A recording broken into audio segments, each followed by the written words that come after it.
পুষ্টির অভাবে ঢাকা বিশ্ববিদ্যালয়ের আবাসিক শিক্ষার্থীদের স্বাস্থ্য ঝুঁকির কথা বলছেন পুষ্টিবিজ্ঞান ইনস্টিটিউটের একজন অধ্যাপক। আর এ নিয়ে আবাসিক শিক্ষার্থীরা জানান, ভাত, নামেমাত্র সবজি, ছোট্ট এক টুকরা মাংস কিংবা মাছ, সাথে ডাল থাকে খাবারের তালিকায়।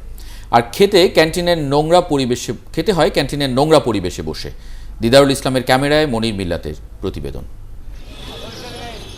সবাই জানে ওরা মেধাবী, সদা প্রাণোচ্ছল, অন্যায়ের বিরুদ্ধে প্রতিবাদ করে, মেধা মননে দেশের মুখ উজ্জ্বল করে। কিন্তু ঢাকা বিশ্ববিদ্যালয়ের এসব শিক্ষার্থীর নিদারুণ কষ্টের গল্পটা কজনই বা জানে।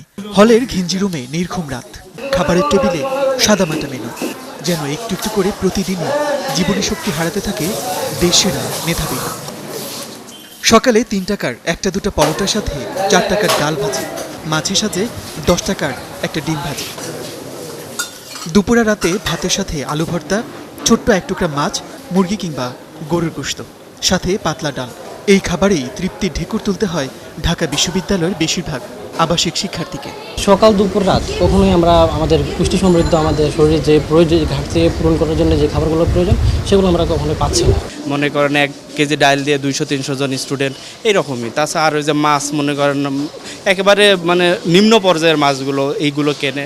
আমাদের কাছ থেকে যে টাকাটা নেওয়া হয় এটাকে মানসম্মত খাবার চাইলে দিতে পারে যদি তারা ডেডিকেটেড হয়। আর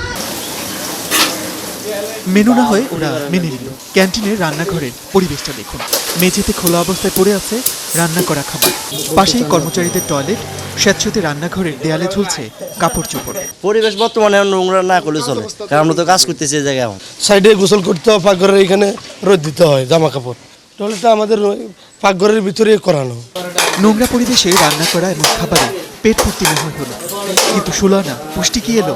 পুষ্টিবিদদের মতে বিশ্ববিদ্যালয়ে পড়ুয়া একজন শিক্ষার্থীর ওজন ও উচ্চতা ভেদে প্রতিদিন প্রায় 2200 ক্যালোরি প্রয়োজন, যা পুরোপুরি পায় না শিক্ষার্থীরা।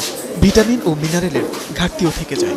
তারা পর্যাপ্ত পরিমাণে ভেজিটেবলস খাচ্ছে না, ফ্রুটস খাচ্ছে না, মিল্ক কনজামশন তো বালাই নেই, হয়তো মাঝে মাঝে প্যাকেট মিল্ক হয়তো খেয়ে থাকে, সবাই খায় কিনা সেটাও একটা ব্যাপার।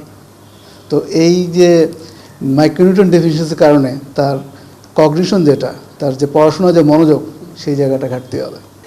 বিশ্ববিদ্যালয়ের পড়াশোনার মান উন্নয়নের পাশাপাশি হলের খাবারের মান বাড়ানো এখন সময়ের দাবি।